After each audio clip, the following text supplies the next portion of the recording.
আওয়ামী লীগকে ঘিরে সরকার এই মুহূর্তে মারাত্মক দুইটা চ্যালেঞ্জ রয়েছে।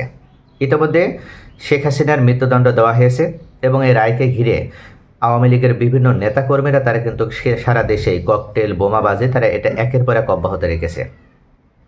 তবুও মৃত্যুদণ্ড যেহেতু হয়ে গেছে, এখন এই রায়কে কেন্দ্র করে পরবর্তীতে আওয়ামী লীগ কী পদক্ষেপ নিতে পারে এবং সেটা সরকারের জন্য কতটুকু সক্ষমতা হবে যে তাদের এই কার্যক্রম প্রতিহত করা।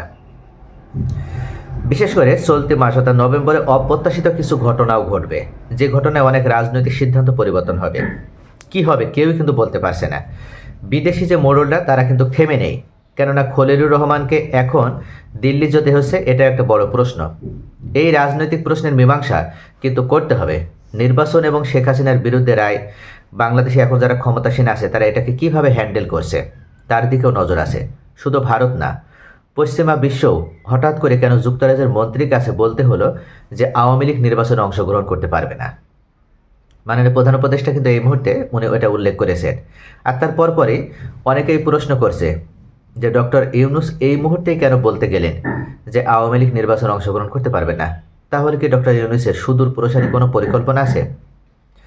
যেভাবে শেখ হাসিনা ভারতের কারণে আগে উপেক্ষা করত, নির্বাচন করেও তারা কোনো কিছুকে পরোয়া করত না, আসলে ডক্টর মোহাম্মদ ইউনূস কি আওয়ামী লীগকে বাদ দিয়ে যে নির্বাচনটা করতে যাচ্ছে তারা কি ভারত বা অন্যান্য পশ্চিমাদের চাপ উপেক্ষা করতে পারবে? এই বিষয়টিও কিন্তু এখন একটা বড় প্রশ্ন হয়ে দেখা দিচ্ছে। অনেকে মনে করেন যে ডক্টর ইউনূসের সাথে পশ্চিমাদের যে ধরনের দহরম বহরম তাতে ডক্টর ইউনূসের পক্ষেই থাকবে। বিশেষ করে নির্বাচনে আওয়ামী লীগকে উপেক্ষা করা যদিও বেশ কঠিন কাজ। খেয়াল করুন, ডক্টর মোহাম্মদ ইউনূস বলেছেন শুধু আওয়ামী লীগের কার্যক্রম নিষিদ্ধ থাকার কারণে, কিন্তু আওয়ামী লীগ নিষিদ্ধ বা পরবর্তীতে জামাত বা এনসিপি যে দাবি, সেই দাবি অনুযায়ী জাতীয় পার্টি বা 14 দলও নিষিদ্ধ করার ব্যাপারে কোনো আলোচনা কিন্তু বা সেরকম কোনো সিদ্ধান্ত দিচ্ছে না। এটারও কারণ আছে, কারণ আপনি একে একে নিষিদ্ধ করলে শেষ পর্যন্ত বাংলাদেশের গণতন্ত্র নিয়ে প্রশ্ন উঠবে যে বাংলাদেশে কী ধরনের গণতন্ত্র হচ্ছে, গণতন্ত্রের নামে কি এটা আরেক ধরনের ফ্যাসিবাদ তৈরি হচ্ছে কিনা, এখানে একটা সন্দেহ তৈরি হবে। সুতরাং খুব কেয়ারফুলি ডক্টর মোহাম্মদ ইউনূসকে এগোতে হচ্ছে।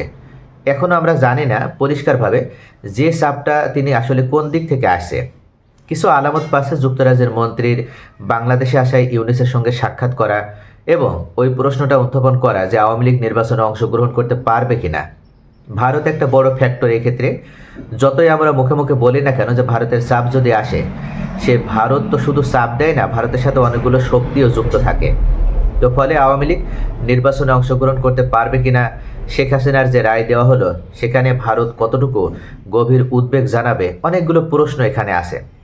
তবে খলিলুর রহমানকে এই মুহূর্তে কী কারণে দিল্লি যেতে হলো এবং সেখানে অজিত দোভালের সঙ্গে তিনি কী বিষয়ে কথা বলবেন, এগুলো কিন্তু ফয়সালা কীভাবে হবে এবং কোন পরিস্থিতির সামনে আসছে এগুলো কিন্তু আমরা কেউ জানি না। কিন্তু একটা চাপ ইতিমধ্যে তৈরি হচ্ছে, এটা নিশ্চিত। খেয়াল করুন, ঠিক এই সময়ের মধ্যেই চিকেন নেকে কিন্তু সীমান্তবর্তী 3টি সামরিক ঘাঁটিও ভারত তৈরি করেছে। দেখেন, বড় রাজনৈতিক দল বিএনপি কিন্তু এইসব বিষয়ে নীরব আছে, কারণ তারা জানে যে অনেকগুলো মৌলিক প্রশ্ন আছে। সেই প্রশ্নগুলির সাথে যদি এখন আপোষ করে বিএনপি, যদি বলে যে হ্যাঁ বা নিষিদ্ধ হোক, এটা ওইটা করা হোক, তাহলে কিন্তু বিএনপিও বেকায়দায় পড়বে। কারণ বিএনপি হচ্ছে ক্ষমতামুখী দল এবং সম্ভাব্য সরকার গঠন করবে। ক্ষমতায় আসা সব কিছু বিএনপিকে ঘিরে কিন্তু সব চিন্তাভাবনা আবর্তিত হচ্ছে।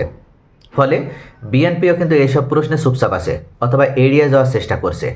এখন ডক্টর মোহাম্মদ ইউনূসের দায়িত্ব কি এড়াতে পারবেন কিনা, যে আওয়ামী লীগের যে দুইটা চ্যালেঞ্জ, আওয়ামী লীগকে ঘিরে দুইটা চ্যালেঞ্জ, রাজনৈতিক যে চ্যালেঞ্জ, একটা হচ্ছে শেখ হাসিনার বিচার হইল এবং তার নির্বাচনে অংশগ্রহণ করা, এই যে দুইটা চ্যালেঞ্জ, এই দুইটা ইস্যুতে অন্তর্বর্তী সরকার ডক্টর মোহাম্মদ ইউনূস উনি আসলে শেষ পর্যন্ত কী পজিশন নেবেন তার উপরে নির্ভর করছে আন্তর্জাতিক বিশ্বের চাপটা কী পরিমাণ হবে।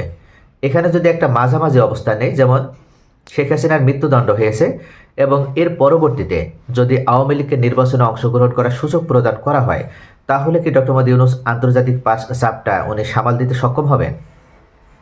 আবার একটি বিষয় এখানে কিন্তু প্রশ্ন ওইটা আছে, সেটা হচ্ছে জামাত ইসলামের পক্ষ থেকে জামাতের নায়েবে আমির ডাক্তার সৈয়দ আবদুল্লাহ মাহমুদ তাহের ইতিমধ্যে উল্লেখ করেছে যে কী কারণে এই মুহূর্তে খলিলুর রহমানকে ভারত যেতে হলো এবং ভারতের অজিত দোভালের সাথে কথা বলতে হচ্ছে, সেখানে কি হচ্ছে এই বিষয়টা জাতির সামনে ক্লিয়ার করতে হবে।